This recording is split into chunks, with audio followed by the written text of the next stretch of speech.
Uy, Tumami na po sila. Ako, dalawa lang kami. ano tanong? Sige.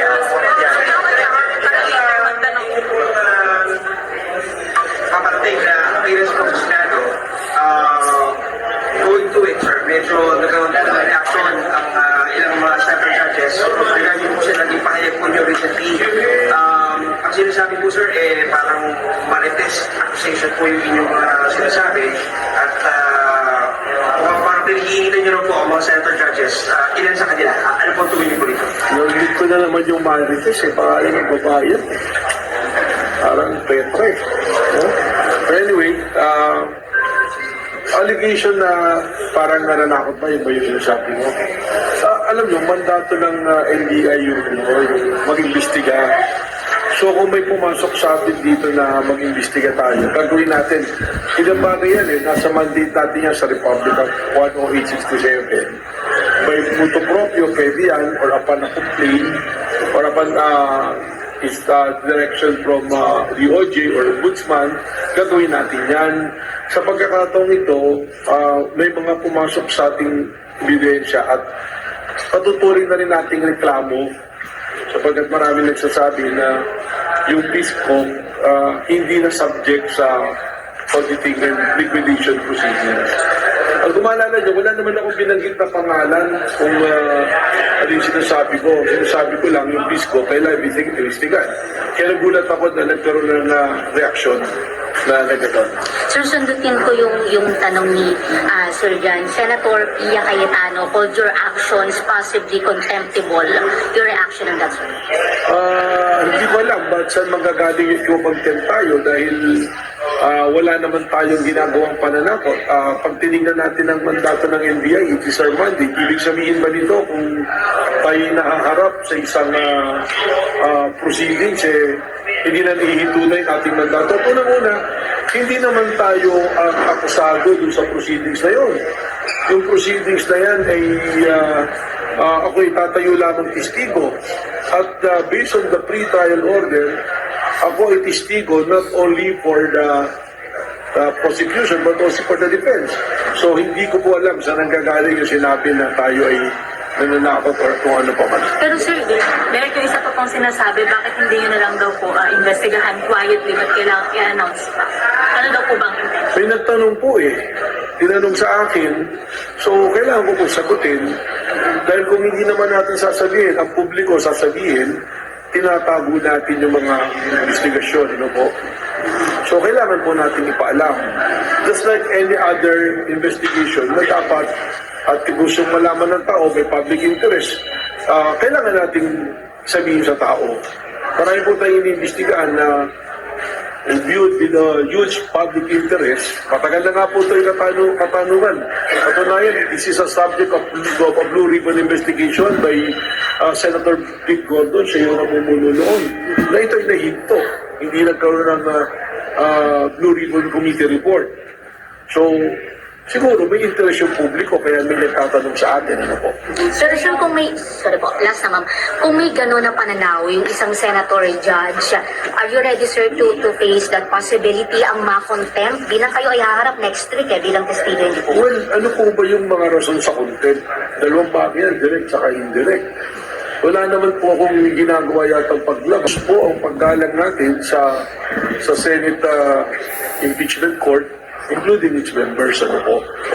Sa totoo, nakapagtaka dyan, yung po mga judges natin, they have to exhibit the impartiality, yung pong called neutrality and impartiality of a judge. Kaya wala pa naman po, naglalabas pala ng ebidensya. Mas nakakatakot na po parang sa aking testigo dahil parang may pagbabanta na nga ng contempt sa atin.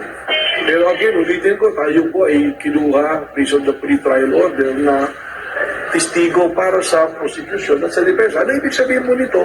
Ang atin pong ilalahad dyan kung ano ang naging pong findings po ng National Bureau of Investigation sa usapin po ng impeachment, particularly on the issue of great threat and inciting to sedition. Sir, noong 2021 na-dismiss ng Ombudsman yung case against Vince Dizon, Secretary Vince Dizon, about the 2019 Southeast Asian projects. Ano pong, will it affect this case? Well, magkaiba po yun. Alam ko po yan. Kaya nga nagulat ako na binabanggit yung pangalan ni Secretary Vince Dizon dito. Because I have a copy ng joint resolution na naimbestigahan na po dito yung allegation kay Secretary Vince Dizon kung sa dating BCDA na chairman po. So, na-clear na po siya ng isang investigating body which is ang Ombudsman. Kami naman po rito, mag-iimbestiga rin and we'll do a referral. So, pag-finding po yung gawin natin. Ano ba yung pag-finding natin dito? Yung PISCOP na dahil hindi siya nasapli sa audit. Ano yung mga titingnan natin? Yung mga pumasok na pera. Because to my initial observation na binigay sa atin is about 2.3 or 2.2 billion pesos na pondo ng gobyerno na inilagay po sa PISCOP which is NGO siya, foundation siya na tinayo for that purpose. Ano po? Ito para foundation, para pang inano mo rito, yung sa Napolis doon, mga foundation yan. Ganyan po yan eh. Yan po yung ating iimbestigahan dyan.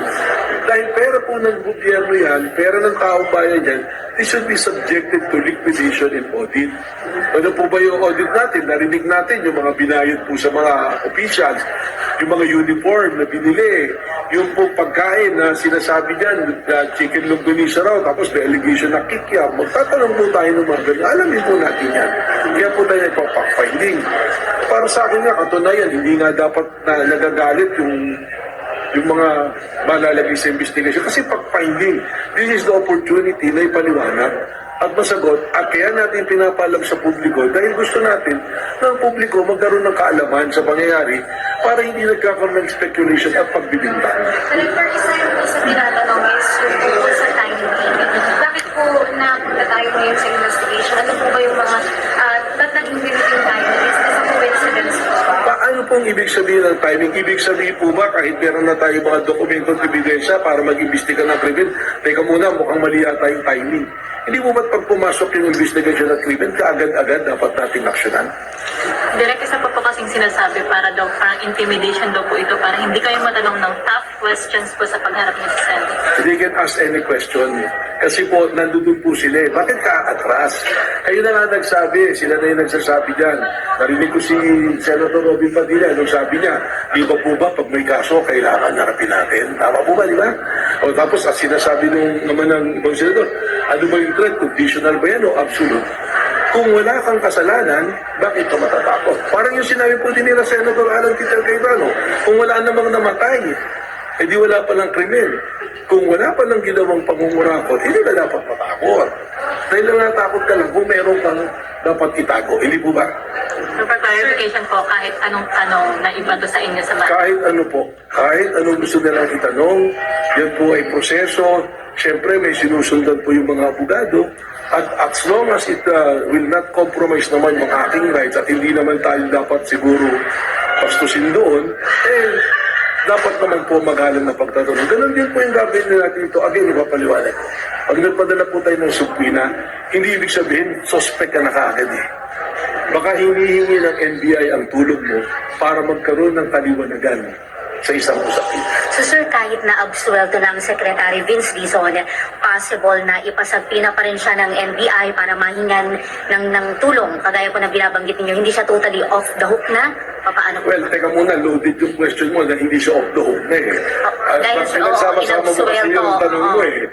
Inabsuelto siya. So kung ang issue yung sa tungkol sa kanya, doon sa infrastructure, meron na nga, sabi ko nga, may kopya na tayo galing dito sa Ombudsman. Okay, ngayon, kung kinakailangan patawag si Secretary Vince Dizon, bakit? Dahil magbibigay linaw siya doon sa ating inimbestigahan, kahit hindi si Secretary Vince Dizon na makakapagbigay ng liwanag, ating tatawagin. Sir, para malinaw for the public, ano bang difference ng work ng PISGO at saka ng BCDA? Yung sa BCDA, ito yung construction ng sports complex at mga terminology. Yung sa PISGO, at tinitingnan natin dyan, yung mga ginawa, uniforme, yung sa officiating, yung mga allowance sa sa mga atleta, pagkain ng atleta, yung mga travel tickets, yan, kasama yan kasi may mga sinasabi rito, yung may mga travel agency na mga hindi ba nabayaran. May mga allegation pong gano'n. Hindi ko sinasabing hindi binayaran, ha? Sabi ko may allegation. O yung kaldero, hindi ko alam. Tatanong natin yan kung kanino ba talaga yan. Kasama ba sa BCDA yan o sa PISCOC ba yan? Kaya po tayo may fact-finding. Sir, may timeline na ba kayo kung kailan kayo magpapatawag ng mga resource person for that, yung mga dating opisyalis ng FISCOC at ng BCDA? We're coming up with a list para sunod-sunod na kung sino yung papatawag. Baka sabihin yung timing na naman. Pero na sinimulan natin investigation, we will be putting up dito ang Public Corruption Bureau, kasama natin mag-iimbestiga rito, ang Financial Investigation Unit at ang Special Action Unit ang mag-iimbestiga dito. Kasi clarification lang po. The fact na nagkakaroon po tayo ng investigation, sa inyong pagkakala, wala po na ang final case po regarding po sa... Wala pa pong paglilinaw as to the PISCOC. Ang sabi ko nga, may pondo ng gobyerno na pumasok dyan. Ano ang tanong? Pag may pondo ng gobyerno pumasok, hindi ba dapat isubject sa audit ng Commission on Audit? Hindi mo ba? Ano pa ba? Yung mga titingnan natin, may mga pumasok na donasyon, may pumasok na mga donasyon ng mga sports equipment, mga in-kind, may mga nagbigay ng donasyon na pumasok. There are allegations na mga may pondo nang galing sa confidential funds. So titingnan po natin lahat yan. Pero kasi po kanina sir na ang Facebook po ay NGO. It's an NGO. Hindi po siya government entity. Ano po ang difference po sir kung meron na? Malaking diferensya niya kasi yung government entity, sila yung nagpapatupad. Pag NGO siya, siyempre parang private yan. But ang nangyayari dito, yung PISCOC, sila sila yung nagpatakbo. Sila yung nag-operational nung SEA Games eh. Doon nangyari yan. At yun yung titingnan nga natin, yung interrelationship ng public officials sa nasa PISCOC at yun nga kung ano yung pwesto ng public officials. Sabi po ni Senator Alan Pili Cayetano, paano daw po mention yung kanyang pagiging speaker, kung noong time na hindi daw po sa congressman at parang Noong 2019 siya ay Secretary of Department of Foreign Affairs, hindi po ba? Yung sinasabi nating insertion, kung alam ko yung gusto niyong balikan, for the budget of 2020 yan, nung siya na yung speaker. So yun na, para alam na niya, kasi mas maganda naman nga, pag inimbitahan siya, di pumunta siya para sagutin niya yung mga allegation sa kanya. Sir, But again, I will tell you this, wala tayong pananakot dito. I mean, all of you here, if we are doing our mandate, nagkasarad tayo ng investigasyon, sabi pala na mag-iimbestiga, bakit naman ang reaksyon mo kagad na nanakot ka? At para hindi matanong na mabibigat ng tanong, titingnan po natin sa Martes. Lahat ng gusto nilang itanong, sa abot na aking makakaya, ay atin pong sasagutin yan. Yung public official na ako as chairman sa isang Yan ang isang titingnan natin sa investigasyon natin para nga magkaroon ng kalinawan. Di mo ba? Sir, may chilling effect daw po, sabi ni Senator Alan Cayetano, yung pag-iimbestigahan dito at parang iniisa-isa na daw sila. So, Well, unang-una, paano mo sasabihin may chilling effect? Meron na po bang botohan kung sino ang boboto for impeachment saka acquittal? For acquittal or conviction? Wala pa naman eh. May isip ko ba kung meron ba by this time, masasabi ko ba ang iboboto niya, conviction or acquittal? Di po ba? So paano natin sasabihin? Ang bottom line dito at malinaw na proseso at ebidensya bilang NBI na investigating body, base sa dokumentong dumating sa atin at ilang reklamong dumating sa atin, kailangan namin gawin ang investigasyon. Sir, sabi po ni Senator Cayetano kahapon, sir, na just because walang bidding, may anomalya na. Ano po yung masasabi niya, sir? Because under the procurement law daw po, there are many modes of procurement. So don't make it appear sa public na just because walang bidding, may anomalya na. I agree because there are several modes of equipment under procurement under the Procurement Act. Kaya nga po tayo mag-iimbestiga. Sapagkat ang sinasabi nga natin, gusto nating malaman kung paano ginawa ang procurement. Kung kinakailangan idaan sa bidding, idaan natin sa bidding. Ito na lang po, bottom line, kailangan po natin gawin yung investigasyon dahil nga maraming katanungan. Okay na. Director, sabi rin po kahapon ni Senator Alan Cayetano na paano naman daw kung sabihin niya magpa-investiga rin siya. Sabi na rin po niya,